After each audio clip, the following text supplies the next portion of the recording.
After the bite of 83, a quiet private funeral was held, and David's body would be locked inside of a small box and buried in the woods outside of William Afton's house. I'll admit I'm not entirely on board with the idea of David's body being the thing inside the box. I just wanted to find some use for the box at some point in the timeline, and the book seemed insistent that there is someone inside of the box, so I think David is our best bet. Anyway, William starts going to Junior's, the bar near his house, more and more often. Devastated by the loss of his son, he becomes drunk and abusive towards Michael. But what none of them knew is that David didn't really die that day. His body may have been gone, but his spirit lived on, trapped inside of the suit that took his life. In the Midnight Motors minigame, you can see 3-toed footprints outside of the window, and what animatronic do we know that has 3 toes that also existed at this point in the timeline? Golden Freddy. It would also help to explain why there's only one set of footprints rather than multiple sets of footprints like you see here. He tends to teleport around locations instead of moving. If David was inside of Fredbear, it would make sense why he would appear outside of the window of his home. It's just like the FNAF 4 minigames. All he wants is to escape Fredbear's and get back to his house. Seeing Fredbear outside of his window terrified Michael, to the point of making him break out of his window, just to check on his brother's gravesite. But it wasn't just the Afton family that suffered because of David's death. It was also Fredbear's family diner. According to Phone Guy in FNAF 3, the suits were retired after the bite of 83. After learning of an unfortunate incident at the sister location involving multiple and simultaneous spring lock failures, the company has deemed the suits temporarily unfit for employees. Safety is top priority at Freddy Fazbear's Pizza, which is why the classic suits are being retired to an appropriate location while being looked at by our technicians. They couldn't create new mascots on such short notice, though, so they had to use some of the old Fall Fest costumes. Until replacements arrive, you will be expected to wear the temporary costumes provided to you. Keep in mind that they were found on very short notice, so questions about appropriateness/relevance should be deflected. But the old costumes just didn't appeal to customers. Without its star attractions, the restaurant started to quickly lose money, leading to its closing sometime between 1983 and 1985.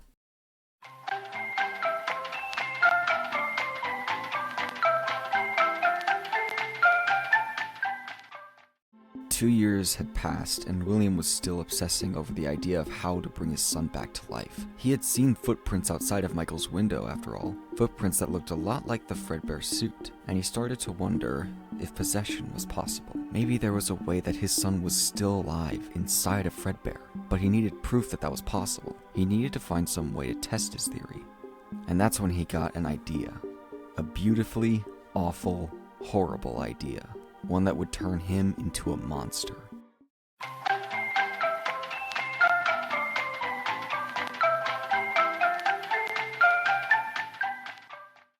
(1985).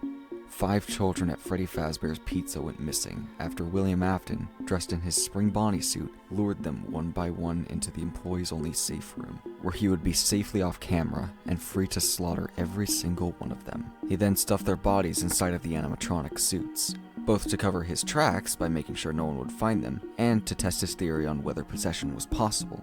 We even know the names of the victims, and the order in which they were killed based on the graveyards in Help Wanted 2 and Pizzeria Simulator. We see that Susie, the girl who would go on to possess Chica, was the first, which is also confirmed by her dialogue in Ultimate Custom Night. It would also make sense why William would stuff his first victim inside of Chica, because Chica was Henry's creation and not his. He didn't want to start stuffing a body into Bonnie or Freddy, because those were his creations, his characters. The next one was a boy named Fritz, who got put into Foxy. While William did have a hand in making Foxy, he didn't do it all on his own. It was a character him and Henry created together. The next victim was Gabriel, who got put into Freddy. While Freddy was a character made by William, he wasn't quite as special as Bonnie. It's his favorite character, it's the suit he always wears. And so, once all the other suits were used, he finally stuffed Jeremy's body into Bonnie.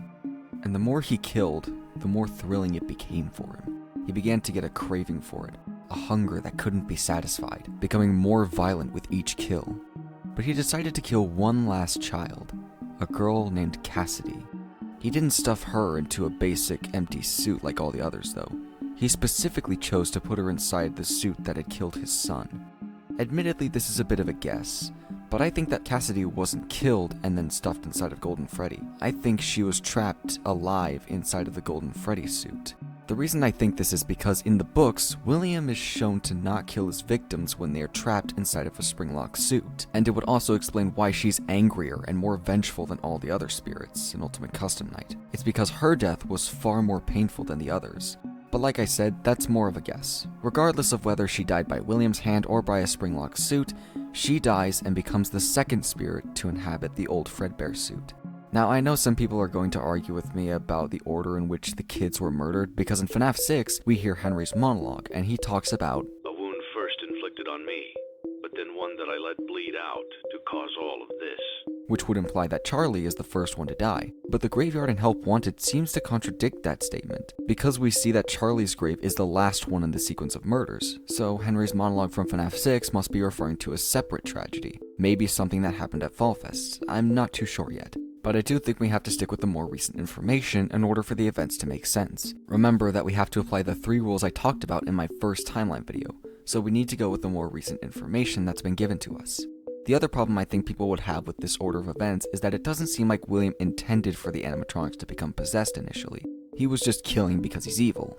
It's not until FNAF 2, when he sees the animatronics roaming around freely, that he realizes possession is possible, and begins to conduct experiments around it. And that's correct. William didn't know possession was possible until the events of FNAF 2, but just because he first sees the animatronics roaming around in that game, doesn't mean that he can't have believed possession was possible before then. In fact, it would make more sense if he did, because it would give him a reason for why he kills. Steelwool Studios has said that when making a villain, you shouldn't just make them evil for the sake of being evil. They should have a motivation to their actions. So William's murders shouldn't just be random evil acts. There has to be a reason behind it. So that's why I would make the argument that even though William Afton didn't know possession was possible at this point, he still wanted to test the possibility of it in order to bring his son back, which is why he murdered the children at Freddy's. As shown in the newspaper clippings, the event that would become known as the Missing Children's Incident eventually causes Freddy's to shut down. Parents didn't want to bring their kids to a place where children disappeared, as well as the animatronics emitting foul odors with blood and mucus coming from their eyes and mouths, with William Afton himself becoming one of the prime suspects for the incident. But because he was in costume and the murders were off camera, they couldn't find anything to convict him. So due to a lack of evidence, he was able to get off scot-coffin free. But Henry knew better. He knew that there were only so many people who knew how to safely operate a spring-lock suit, and would use spring Bonnie specifically, and Fazbear Entertainment was willing to agree with him. After all, it didn't look too good for their brand to have someone convicted of murder as one of the people in charge of their company, so Henry and the rest of Fazbear Entertainment had William kicked out of the company, and you can imagine how well William took that news. But you can't do this to me. I started this company. You know how much I sacrificed? Oh, Max, please. Norman, the board is unanimous. And there's another piece of evidence supporting the fact that William gets kicked out of the company at this point in the timeline. We hear Phone Guy mention Fredbear's Family Diner in FNAF 2, but when talking about it, he says the restaurant owner, not owners, meaning that there was only one known owner of Fredbear's Family Diner at this point, Henry. Yeah, we're going to try to contact the original restaurant owner. I think the name of the place was Fredbear's Family Diner or something like that. But when one pizzeria closes down, another one opens. With Freddy's now closed, William had to find a way to continue his research, so he needed to make his own pizzeria. Due to the massive success, and even more so the unfortunate closing of Freddy Fazbear's Pizza, it was clear that the stage was set, no pun intended, for another contender in children's entertainment. Now let me make one thing clear right off the bat here. When I say Circus Baby's Pizza World, I don't mean the underground bunker we see in Sister Location. That's a whole other thing we'll get to later. Circus Baby's Pizza World is an entirely separate location. Because Henry and the rest of Fazbear Entertainment had kicked William out of the company, William, seeing the closure of Freddy's, decided to open up his own pizzeria. But the animatronics for his pizzeria wouldn't just be for entertainment. They were also going to help him capture and kill more kids for his experiments. After becoming a prime suspect for the Missing Children's Incident, William needed to be more careful with kidnapping his victims, so he designed a series of fun-time animatronics that would kidnap the children for him. He gave them features and mechanics that would specifically help them to kidnap and lure children, and to help him design that technology, he used the Mimic. Remember him?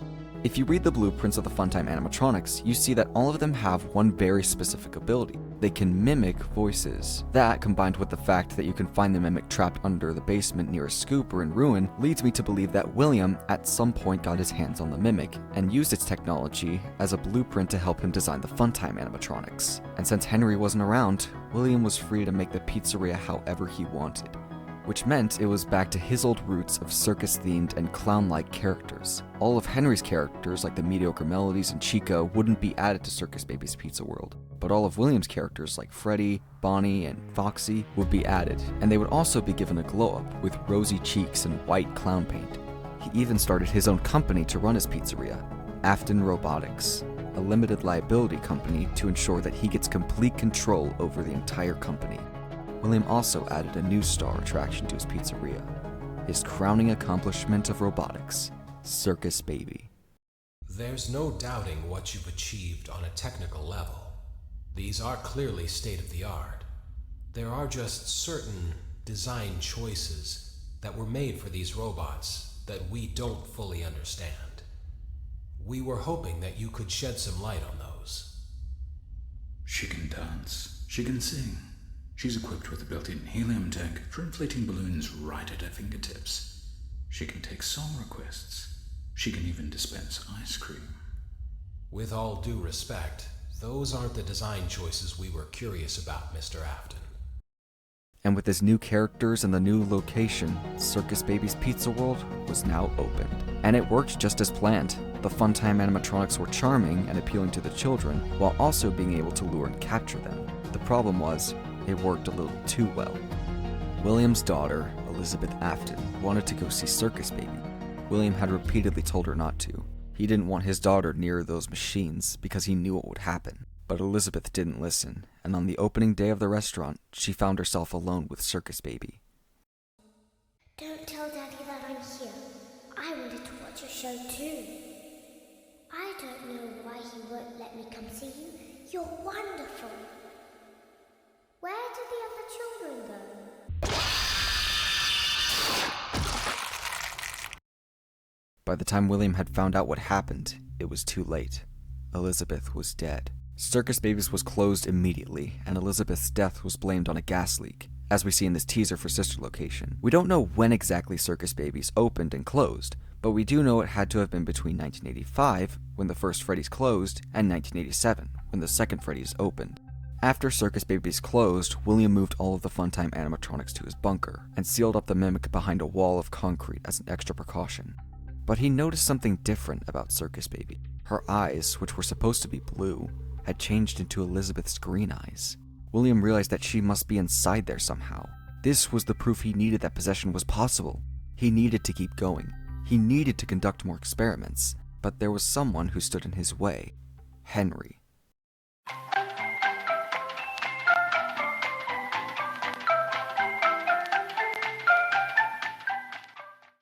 After the closing of Circus Baby's Pizza World, Henry decided to open up a new Freddy's location in 1987, and he was determined to make sure that the children would be safe in this new location. He built new animatronics called toy animatronics, equipped with facial recognition systems to help them identify criminals, to make sure that William couldn't get inside, even putting up wanted posters on the side of the building. You can even hear Mangle tuning into what sounds like a police radio station if you listen closely.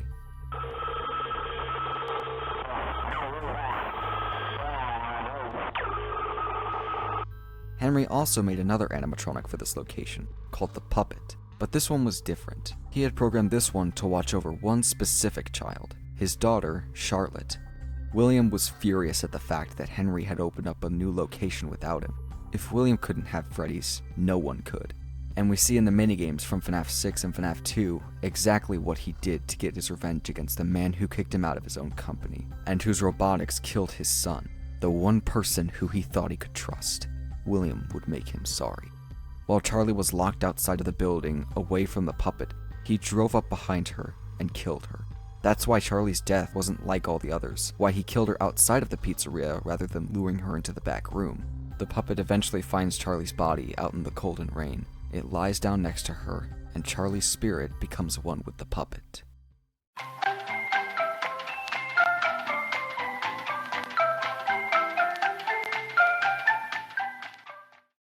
After Charlie's death, we see the events depicted at Midnight Motorist, with William driving home, demonstrating that he was an abusive father to Michael after he had caused David's death, before eventually running out to the back of the house to see that Michael had once again run off.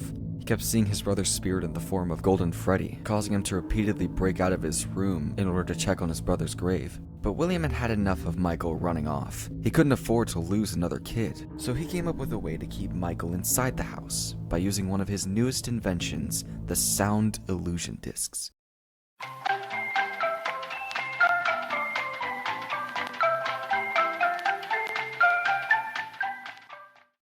So for those who don't know, illusion discs are devices first introduced in the books. When activated, they emit a high-pitched frequency that causes people to perceive things differently. Here's a quote from the Twisted Ones explaining it. In class, we learned that when the brain is overstimulated, it fills in gaps for you. So say that you pass a red hexagonal sign on the road, and someone asks you what words were on it. You'd say stop, and you'd imagine you saw it. But if you were properly distracted, you wouldn't even see that that sign was blank. That's what this does.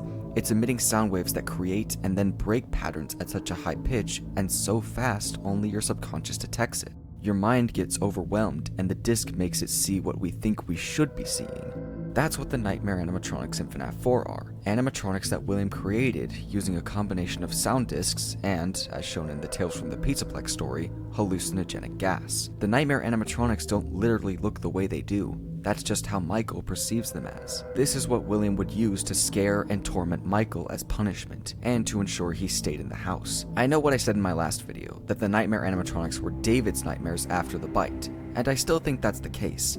This is gonna sound a bit confusing, but I think that both Michael and David were the ones we play as in FNAF 4. David's nightmarish perception of the animatronics is exactly how Michael perceives them. I know it seems a bit coincidental that both of them just happen to see the animatronics in the exact same way, but it would be a good way to explain why the character encyclopedia says that we play as the crying child in FNAF 4, while Michael knows the appearance of Nightmare Fredbear in the logbook. With David being the one who would play as in nights 1 through 6, because those are the ones with the FNAF 4 minigames, and Michael being our player character in nights 7 and 8, because those are the ones where the discs malfunction and cause Nightmare Fredbear to become Nightmare. Both of them are who we play as in the events of FNAF 4. They just happen to have the same nightmares, except in Michael's case, they're real.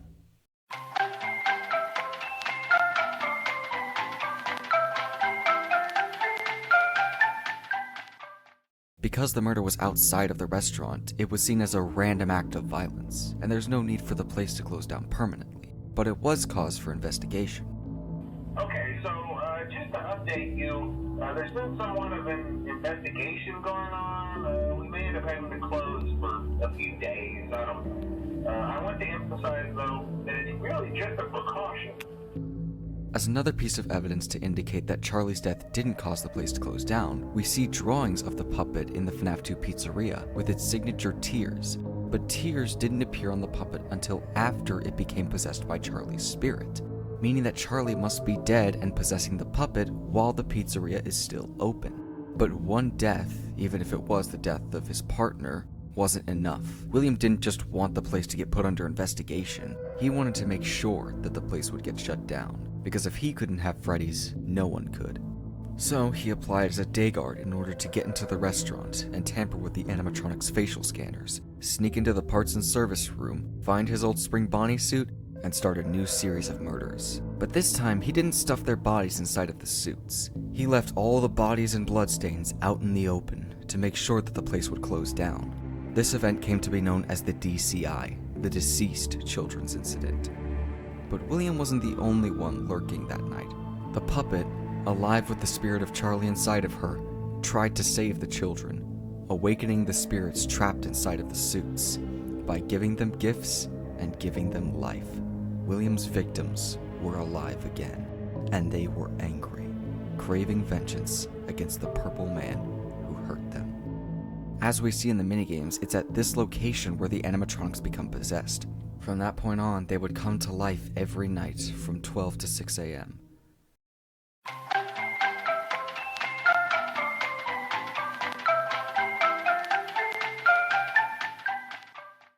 Hello?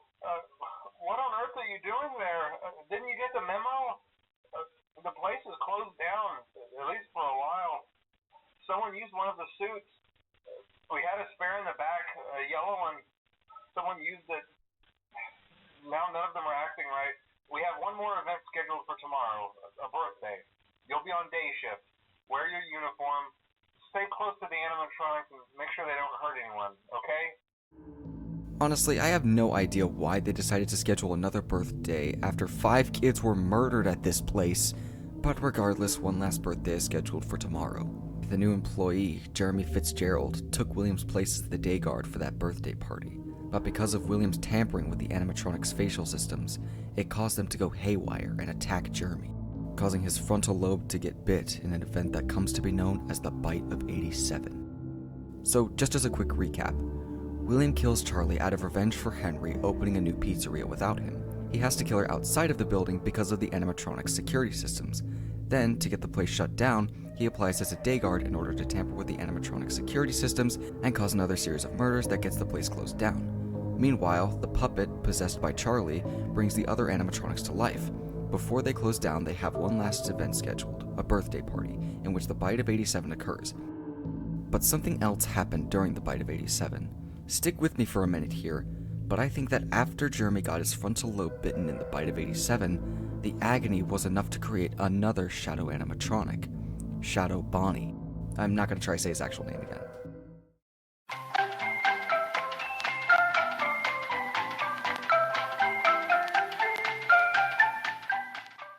First, there's the evidence I talked about in my last video, showing that the shadow animatronics seem to be made of agony. I said in my last video that Shadow Freddy took the form that he did because it was the spring-lock suit that caused him so much agony. So maybe Shadow Bonnie takes the form he does because it was the toy animatronics that were there during the incident. Henry realized what had happened. Somehow, despite his best efforts, William had gotten in and killed even more people. William had killed these kids not for pleasure, but for revenge. It was all Henry's fault that those 5 children, as well as his own daughter, had died. And we see in the newspaper that William's plan worked. Just a few weeks after its opening, the new Freddy Fazbear's Pizza had closed its doors. The toy animatronics were scrapped due to their malfunctions and biting off someone's frontal lobe, while the old animatronics were moved back to the old location for a possible reorganization of the company.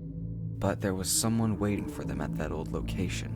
Someone who would rob them of the only thing they had, again. Oh, you're still here? Well, I guess that means you liked the video. So if you want, you can check out some of my other videos. And while you're here, you can even subscribe. That way you'll know whenever I upload another awesome video. And if you don't want to, that's fine too, I guess.